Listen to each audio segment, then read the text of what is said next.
Are we recording? Is this thing on? Yes, it is. Welcome to RevOps 500, where we invite the world's top marketers to answer the tough questions facing growing organizations. Ooh, sounds important. I'm Sajil Qureshi. And I'm Gil Bates. Join us as we dive deep into the world of RevOps. We'll be learning strategies and expertise from firsthand experience. RevOps 500 is sponsored by Computan. They provide technical and development expertise to growth-focused marketing teams. Let's get started. Hey everyone, Sajil Qureshi here with another episode of RevOps 500, where we interview some of the business's minds, the greatest minds of business. And today is absolutely no different. I cannot tell you how interested and curious I'm about today's conversation. Today we're talking to someone who's a very skilled operations trainer, a teacher at helping businesses document their processes. She's also a HubSpot RevOps certification professor, and she's an operations educator. And you've probably seen her on LinkedIn or all on the web. You might have even subscribed to her weekly release of newsletters and content that she puts out. It's one of the most attractive things you'll see online on a Monday or Tuesday, depending on who you follow. But yeah, it's definitely a must read for anybody out there. Jen Bergren, welcome to RevOps 500. Thanks so much for having me. So Jen, let's just jump right in. So in your opinion, what is one RevOps myth that you'd like to share with some of our listeners? I think one RevOps myth is probably a common one, is that RevOps people are just software admins or tool people, that RevOps is not strategic. I know there's thankfully several people trying to dispel this myth, which is great. In my book research, which we might talk about a little bit, is I interviewed 35 experts on RevOps, and this was a common theme for a question I had about problems in RevOps, and that was even a few years ago. So besides with that book, that hopefully maybe I'll finish this year, fingers crossed, I'm really trying. It's a slow project, but I'm also trying to help solve this problem with the RevOps bootcamp I help make for HubSpot, where we barely talk about software at all. It's all about frameworks and project management and goal setting and prioritizing and overcoming objections and big picture things that lead people to success that usually aren't taught.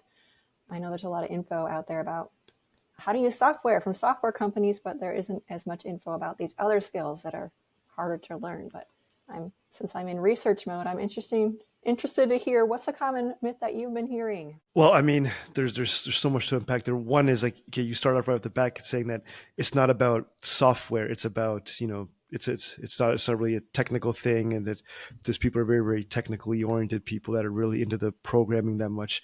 That's a good one. What I'm hearing is kind of the same, that it's well, I mean, I've just from doing the podcast, I hear people say that it's simple in some ways and difficult in some ways. It's not for the myth I hear a lot is it's people think it's just for big businesses only.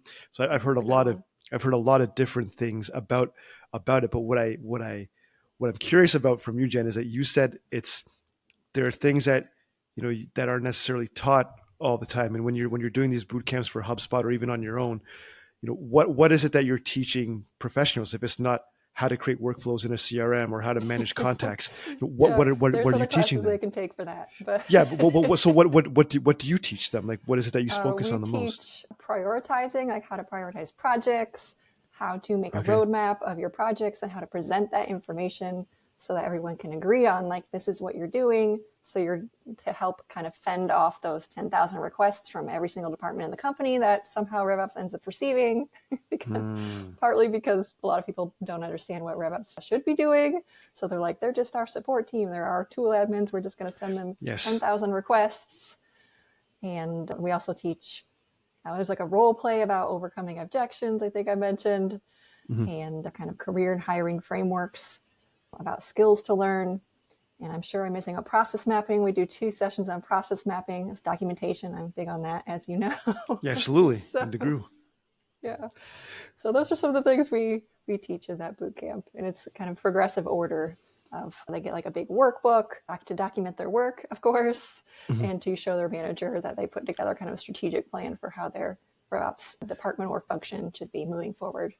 That is so interesting. I mean, like, it's like you feel like you're signing up for like a marketing class or like a finance class in business school, but all they're teaching you about is like the basics of how to, just be a professional, right? Like organize yourself, get buy-in, manage, and yes, how to diffuse things that aren't your responsibility maybe, and Mm-hmm. teaching. It's almost like training people on how to use your time, which seems very, very general, not so specific onto something very, very specific, which is like customer marketing and sales alignment. It That's a seems good something. point. We do bring that up. We're like, it's not specific to RevOps. Like other departments also need roadmaps, but since RevOps deals with so many different departments compared to other teams, it's like even more important for RevOps to follow these strategies and frameworks and be organized and communicate well and communicate their success. That was another topic we talk about, like how to prove that you're being successful, not just like continuing heads down doing the work. And okay, so what I was saying, Jen, was like, if you so when you start these boot camps or this training, are Mhm. there like specific? Is there like a good set of prerequisites that can kind of determine who would make a good RevOps admin versus somebody else, or is it really a mixed bag of backgrounds? It's definitely a mixed background experience. Right now, since there's only the one boot camp, it's kind of all levels in one. So some people are kind of going back to the basics, which maybe they never had time to set up. And other people who are maybe more at the beginning of their RevOps journey are learning kind of basics of how to be successful from the start, which is good. Also good. Everything can be useful for many people. The prerequisite, I think officially, is there's a RevOps certification that HubSpot has for free Okay. that's pre-recorded. So I think that's the official prerequisite. And that has a lot of interesting content about like finance, which is super helpful to understand kind of the big picture of the business. Okay. So if you are let's say if you want to join like a platform agnostic RevOps, course or training. Now you go in there. Is there like, do some students, do you say, look, you should really have a background in you know data management, marketing, sales, customer support? Do you feel like you need that to be a good RevOps professional in your, like some sort of a pre-existing foundational courses or something that you need, or could you take anybody off the street and teach them this stuff, and they could be pretty good at it after a certain amount of time? I think I know I'm good RevOps people because they have Okay. experience in a wide range of A wide functions range of across the things. business, and RevOps deals with a wide range of people and functions and departments and roles across the business. But there are also like the bigger companies that have the more specialized roles in like data, as you mentioned, that might be a better fit for people who have like a really strong data Data background, who want to background. stay in data and not so much expand to all of RevOps, for example. That's so interesting. Like, and I've never heard that before, right? Where you would say that it seems like anybody can do the job as long as they have some sort of general idea. Like, so for example, if you want to do like start like let's say if you're in a hair salon, okay, you want to like be want to do like be a RevOps person at a chain of hair salons. If you had some experience just in that business, you could probably learn the skills to do this. If you had like like some sort of, like, how the customers come in, or how what customer success looks like, what a customer failure looks like, obviously. So if you knew all of those things, you could probably learn the mechanics of RevOps. Okay, how to how to make a process map, how to document things, Mm-hmm. how to you can learn all of those things if you have that foundational knowledge. That's all you I would need, really. I believe that is true.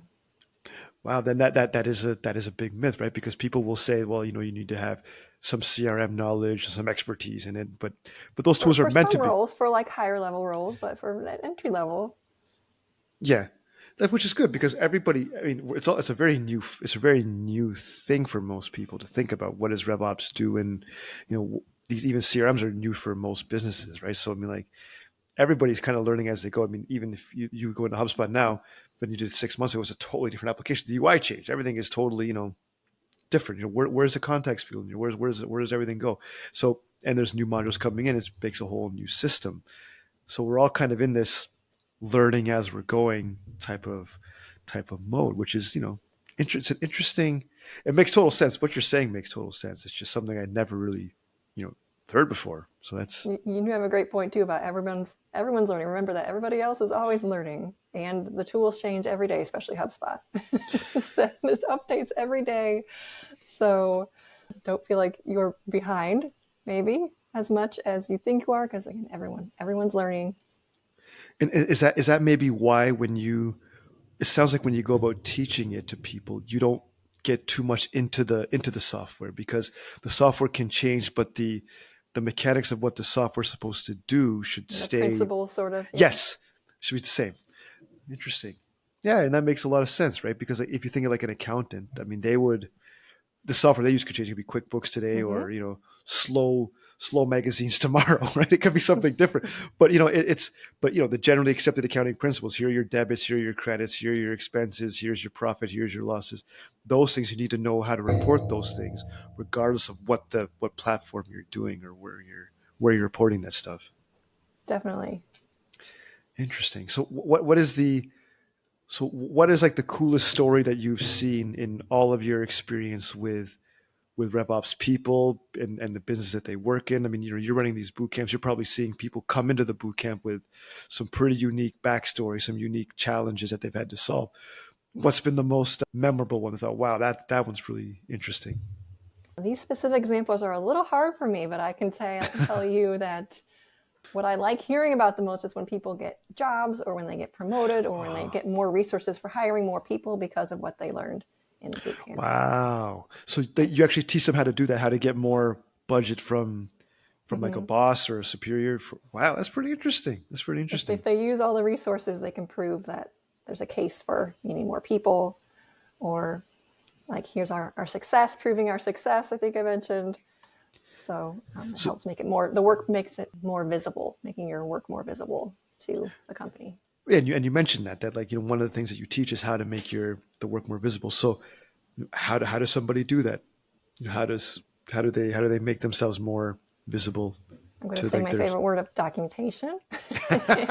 Second favorite word of communication. Don't just be heads down doing your work. You're going to have to communicate with people about what you're doing and why. And is it working? Is it not working? If it's not working, what you're going to do to iterate and improve. And not just sending people spreadsheets, but actually like explaining the information in real human terms so people understand. I think we talk about, specifically in the bootcamp, we talk about like sending either a monthly or kind of not sending, but sending and discussing a monthly and a quarterly report about how the department's doing compared to like the roadmap that you made. And if there have been changes to the roadmap, which there usually are, which is fine, like why they were changed, what they were changed to, for example. So, and what are the components of a successful RevOps roadmap, ROR, or something like that? What would be the what are the components of it, if you can spill some spoilers? I would have to bring up the template, but off the top of my head. Yeah, just general ideas. Having a project name, having the goal, having kind of what business goal it's going to support, who their stakeholders are involved, what metrics you're going to use to measure success, and dates on where those metrics are at certain points in time. That seems like such like an overall business strategy it is. document, and it's interesting. So like, I mean, and as a RevOps person, like, do you teach people how they can get that information? Because maybe someone says, well, look, you're new here, and you talk to the CEO of a company, you say, well, I don't want to talk to you about that. I mean, like, that's confidential, or that's not, as above your clearance level. It's G14 classified or something like that. Do you teach people how to deal with that friction that might come with that, or? We talk about that a little bit in the process mapping part, where like people are going to ask, why are you doing this? I just want this field in HubSpot or something. Yeah. And we're like, we try to explain how it's going to help them be more successful, not just the person doing it, but like the other departments that are the projects affect, for example. Mm-hmm. So it's more like showing the person you're talking to how what you're doing is going to help that person. Okay, so what's in it for them? That's what I was trying to think of. Thank you. Okay, got it. And how about the let's talk about Jen a bit. Like, how about like things that when you're doing RevOps for your own business or for other people, like what keeps you up at night in terms of what are like some of the problems that you really stress you out or something, if anything? So I kind of do RevOps for my company, but it's one person, so it's limited. It's still something. In the past, and what I hear about from like students, for example, is the thing we've talked about fending off requests from all those different departments. That's a big one. All right. Because it's just so many different departments compared to roles that are not cross-functional. And again, that can make you seem like a task taker or support for departments and not strategic in that whole conversation that we were having before. But again, the researcher in me, always curious. What do you hear a lot of what's keeping people up at night?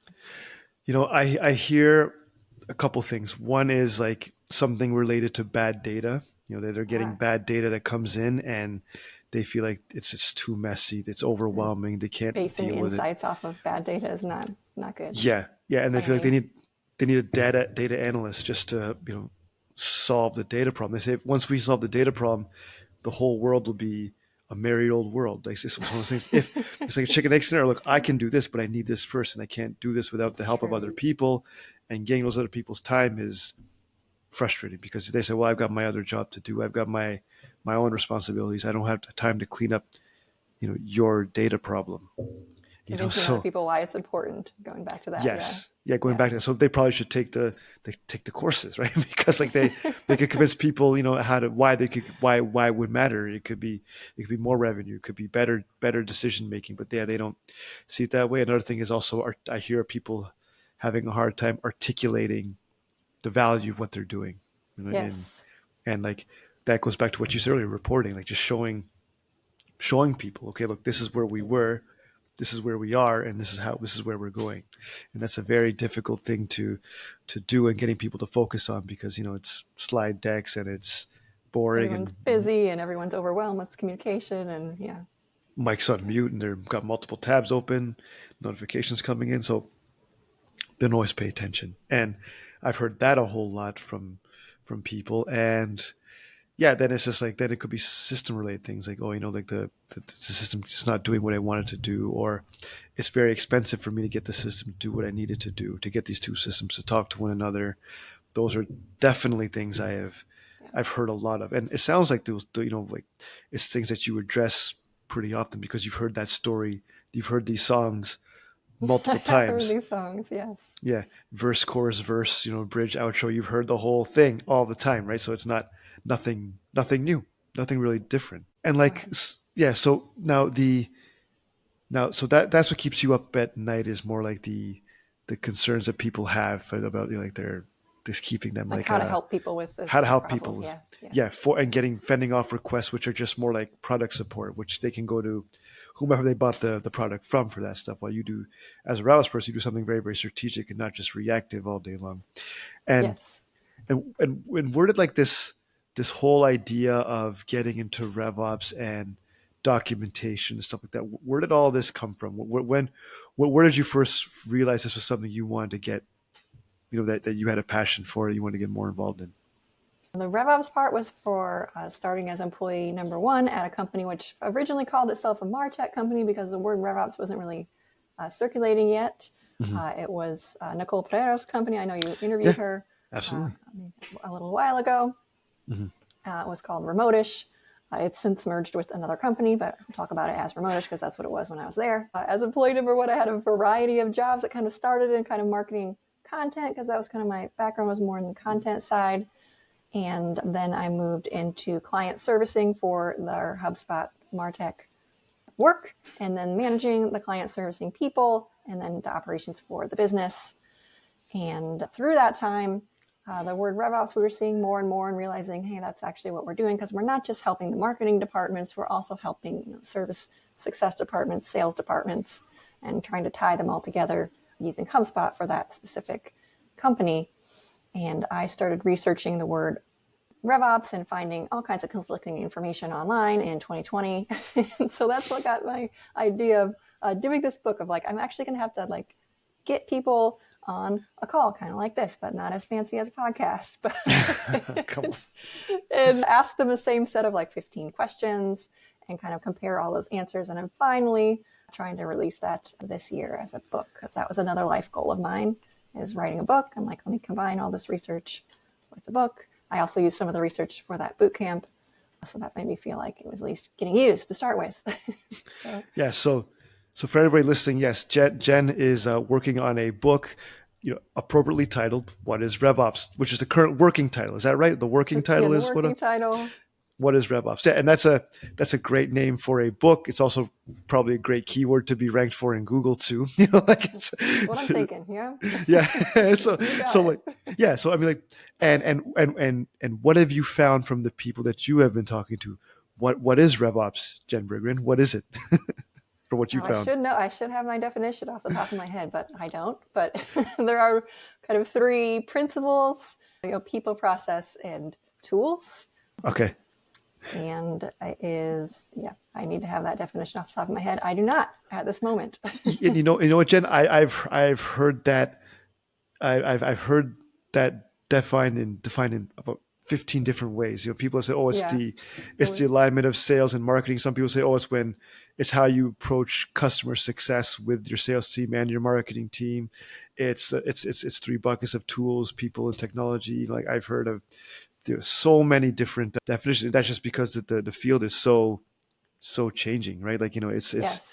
it's just a really very much a work in progress. People are trying to figure out what the right way to I mean what box to put these people in, which is just kind of silly. I mean, because why do they need to be in a box anyways, right? It's just, but this is what skills do they have? What kind of people are we looking for? It seems like no one is really sure, right? What is the right silver bullet to say, okay, that would be a great RevOps person for us.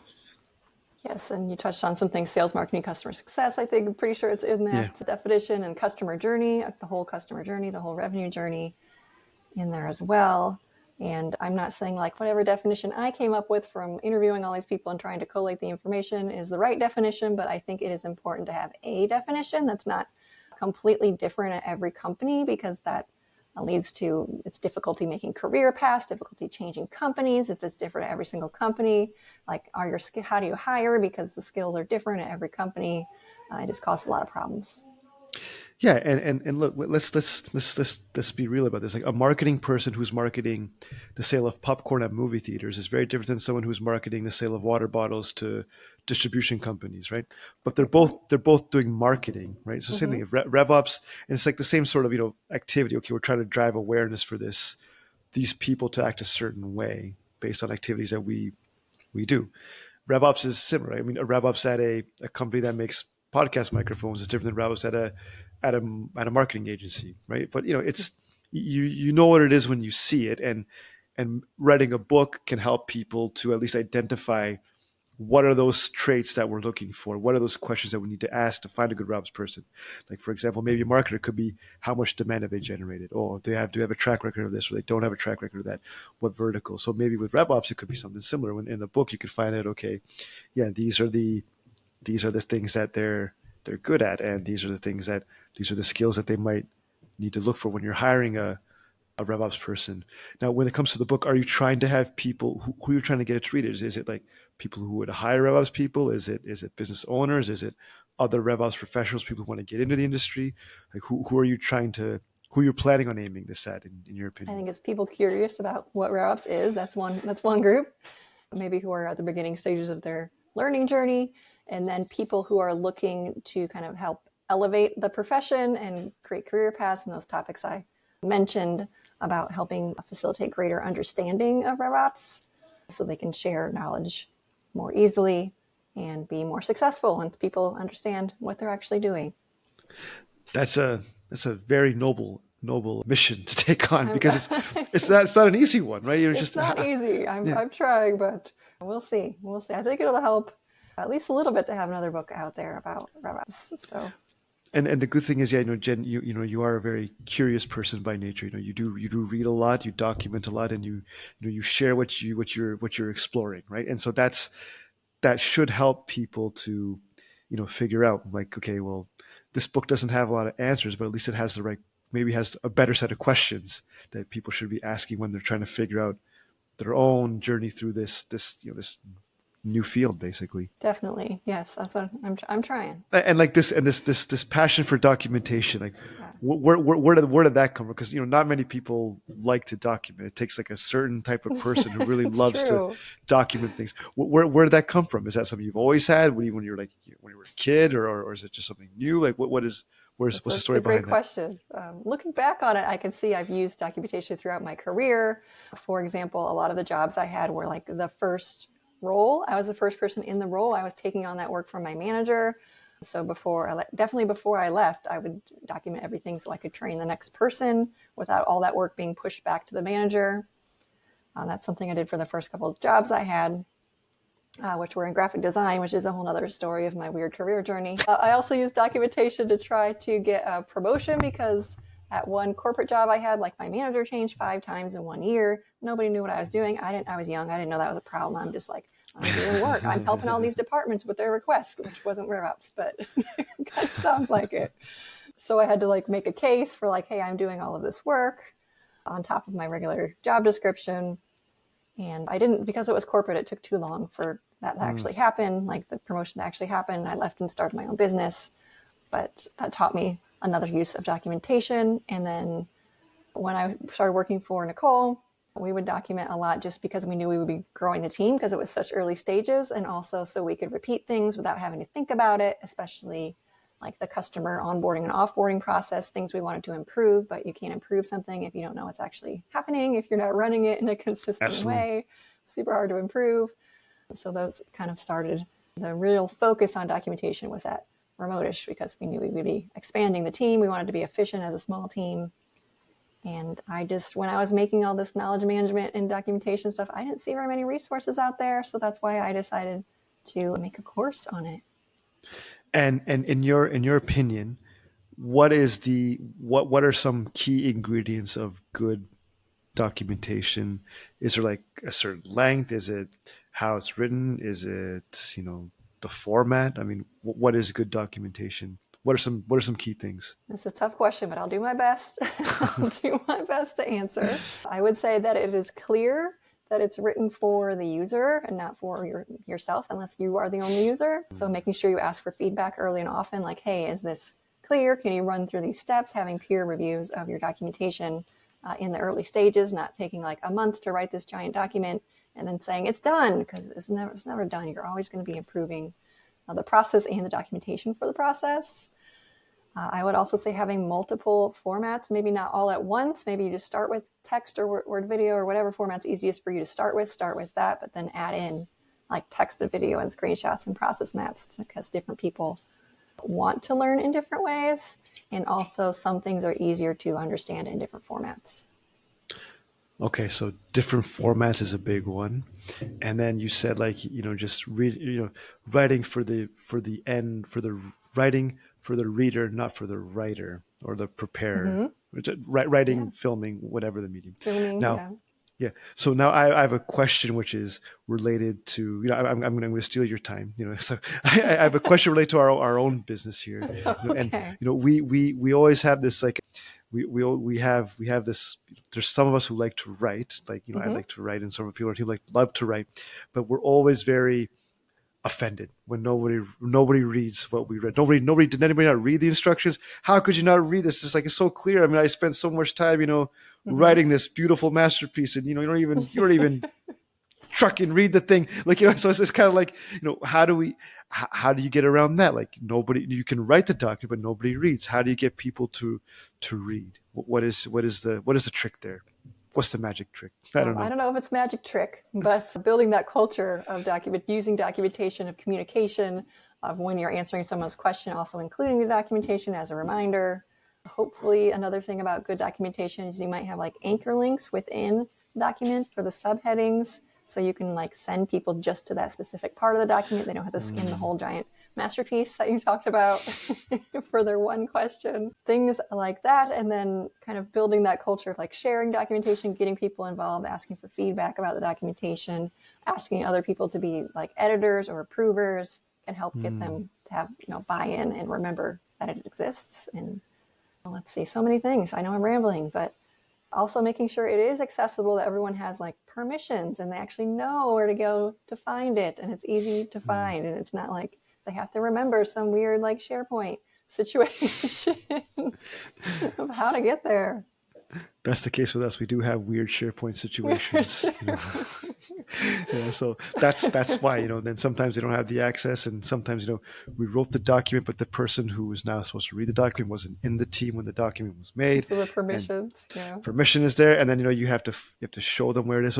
So it sounds like there's the piece of, there's the art in it, right, which is solving the problem with the documentation, but then there's also the commercial part of it, right, which is like promoting the document, okay, or saying like, or having different languages. It's like a movie, almost like a production. It might be written, it might be done in English, but then it might be subtitles in French, so that a different audience can consume the content in a different way, right, in a different medium. Or maybe it's dubbed over, or maybe now it's a movie, but now it could be in streaming on Netflix, not in the theater anymore. Something like that. It's just different mediums for different things, and making it accessible in different ways, so the most people can see it, and they can make it can impact them in whatever way. That's probably something that most businesses are missing, right? They maybe just throw it out there, and they don't really do enough with it to make sure that it is understood. Is that a fair thing to say, or? Yeah, that's a fair thing to say. They haven't made it kind of part of everyone's everyday work yet. Right. So that's when you say write for the users or produce for the users, that's what you mean, because the users can be in different places and in different... The users of the documentation, not of just the product. I know product documentation is more popular than internal documentation. Yeah. But is it different in any way? I mean, like, it's kind of like the same, right? You're trying to get people to follow and understand something that you're producing, and doing that means doing it in different ways, because some people like to read, some people like to watch, some people, if it's English as a second language, third language, then you might want to address that, right? So there's all sorts of ways to, I guess, promote the content in a way. That's true. That's an epiphany. Documentation is content. It's helpful content that you want to share. Yeah, it's interesting that you said that. Like, like writing or producing for the reader. That's like that's a big one. I never think about that. And that's in the when I took writing in school, and they always say, you have to write it like at a fourth grade level, grade 4 level. And I always just think, why do you have to do that? Well, of course, because not everybody is able people new to the team. There's who said English as a second language. I have a big, I can't think of the word, but I'm very against jargon. Like, no jargon is a big slogan. I talk about when so many people love to use abbreviations and acronyms. And like, if someone's new to your company, they're going to be lost. They're not going to feel like they belong. There's so many problems. Yeah, the jargon is a hard one, right? Because you've got, teams talk in ways like, if you, for example, if at Remotish, if you're using teamwork, you might say, it's in TW. But if you're just new, you don't know what teamwork is, you don't know what any of the collaboration tools are, say, what's a TW?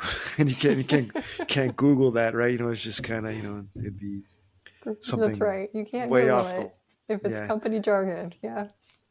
Yeah, that's so interesting. I mean, like, how you never think about these things until you talk to like someone who does it all the time. Like, you document professionally. I mean, like, something like, and those are some very, very interesting skills. So now, like, let's talk about the future. So now, where do you feel like the future of RevOps is heading? Like, do you see that? Like, I mean, do you see it changing very much, very little? I mean, what's your take on that? And then also, like, say, like something like documentation, the future of that. I mean, are the robots really going to take over the art of documentation? Like, I mean, I'm curious to know what you feel about both of those things. All right. So for the future of RevOps, I can't predict the future, but I hope there's an increased understanding of RevOps as not just software admins. That's what I hope. More and more people are talking about RevOps as the years go on, so that's great. It's great for everyone working in the field. For documentation, I don't think the robots are going to take it because they can't yet extract the information from your brain. I mean, they can track like where you're clicking on the screen, but not like the history or the context or why you did it this way or what you did before and why wasn't it working before and all that sort of information. So I don't think the robots are quite there yet with documentation. They can help, maybe like draft, generic draft that you can work from, or maybe clean up your clear and make your steps a little more clear of your process, but I don't think it's anytime soon that we're in danger or that. Go ahead. And what about tools like these meeting assistants that join like a Zoom call or a web meeting, and they take like the notes and stuff like that. What is your feeling like? How would you compare those notes to like taking really good meeting minutes or action items as like as an attendee in the meeting? How are they? How would you compare those two Yeah. currently and in the future? What's your opinion on that? I think currently they do a good job that I've seen. But a lot of times the taking of the notes is what helps you remember, is like the physical taking of the notes is what helps you That's remember right. and understand and process the information yourself. So if that's one of your goals, you might still want to also take your own notes. And I think that brings up another point of if you're making like a first draft of documentation, using a transcript from a tool like that can also be a good first step, because again, something is better than nothing. If you're not taking any meeting notes at all, if you're not doing any documentation at all, having some kind of transcript is definitely better than nothing. And I know there's also tools that can pull like common words and patterns out of meetings, and those seem helpful as well.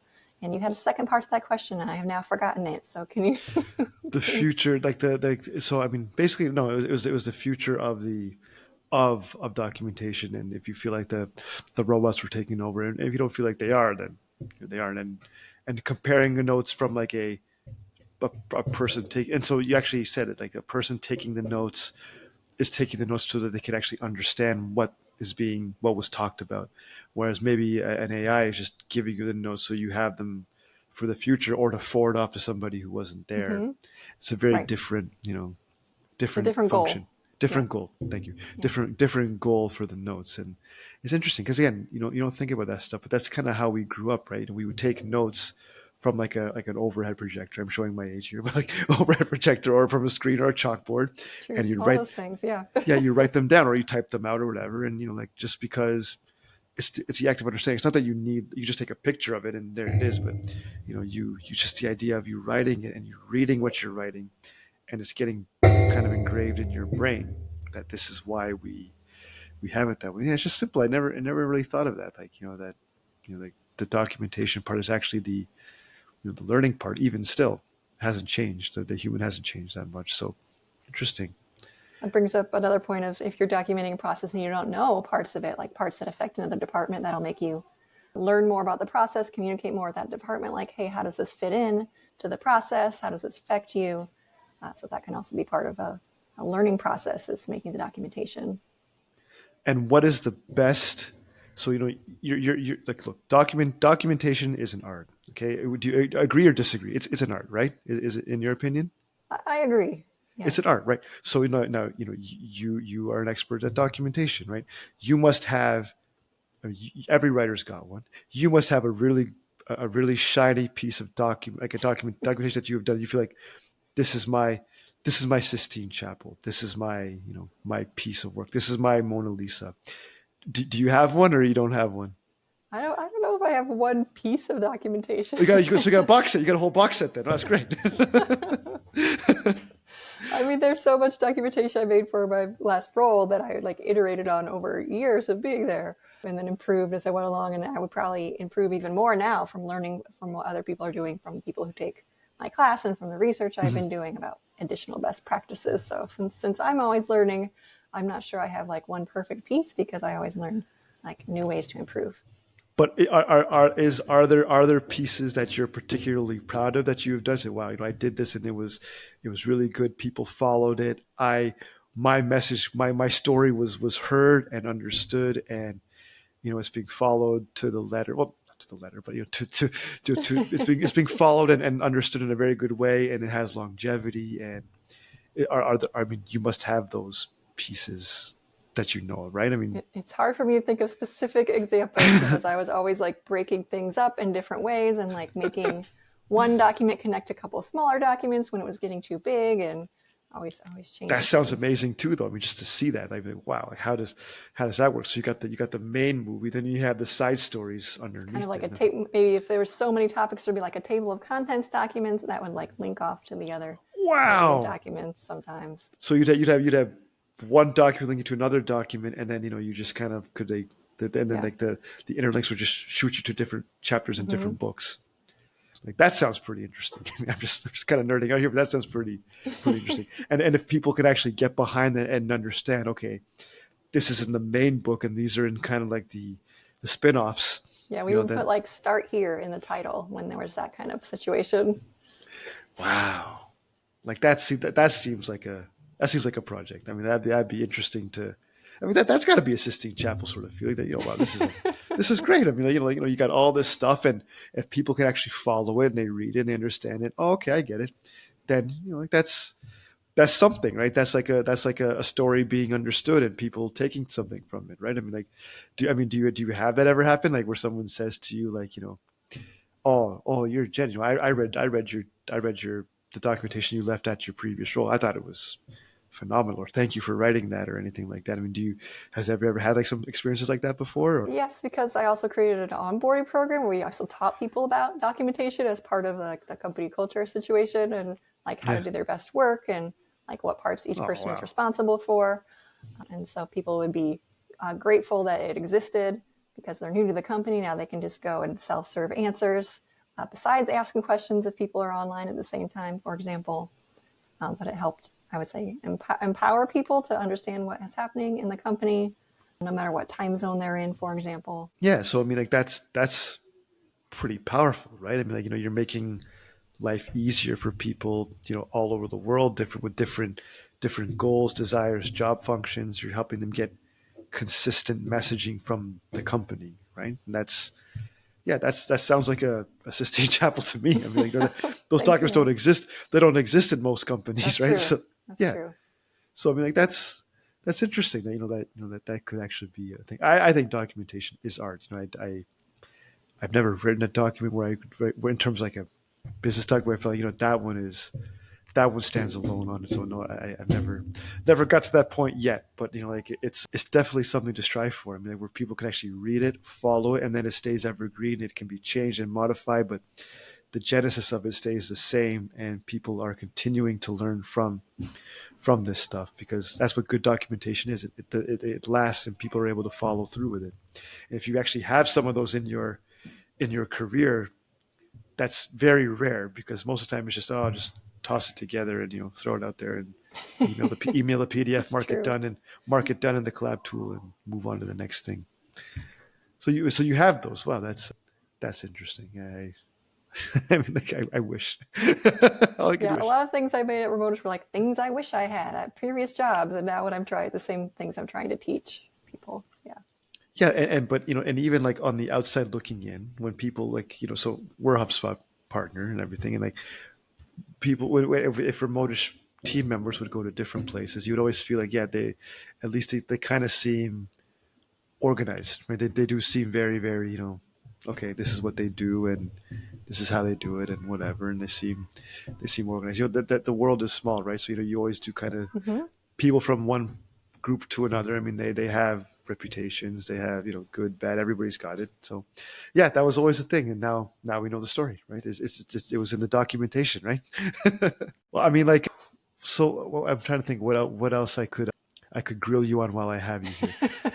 So okay, let's talk about the weekly newsletter. Okay. What's where did that come from, and why do you do that? I mean, like, but I've been a regular viewer of it. Whenever it comes out, because there's always at least one or two in there that are at least interesting. I mean, there's 20 pieces in there. So I don't expect everyone to click on everything. Just skim through and see what you like. Yeah, but okay. So where did it come from? Why do you do it? I mean, like, tell me a bit more about that. Sure. So I'm always reading and listening to things and like consuming content, and I wanted to find a way to share that easily with people, because I know a lot of people don't sign up for like every single newsletter they see because they're not a weirdo like me. I'm already doing all this work of reading, consuming this content, learning from this information. How can I share that with people? Because even though it's not like one topic, because again, I'm interested in many, many things, I'm sure there are other people who might be interested in certain pieces of what I'm sharing. And again, they can just scroll through this big list of links that I share every week and see if something interests them and maybe click through to learn about it. And because it saves people time, and I just like sharing resources, and a lot of the people who I share from I think are super interesting and deserve more attention. So hopefully I can do a small part of that, as well as helping get people recognition for their work. because again, everyone's busy, as we talked about. Everyone's getting so many communications. Maybe somebody missed certain posts. Maybe the algorithm's doing weird things and not showing you people's. Who knows? So even though it's some manual work, the putting together part of the newsletter every week, I think it's helpful. I get a lot of good feedback on it. I feel good doing it because, again, I'm doing that learning work, and I'm also doing the sharing of the information, and that makes me feel good, feel helpful.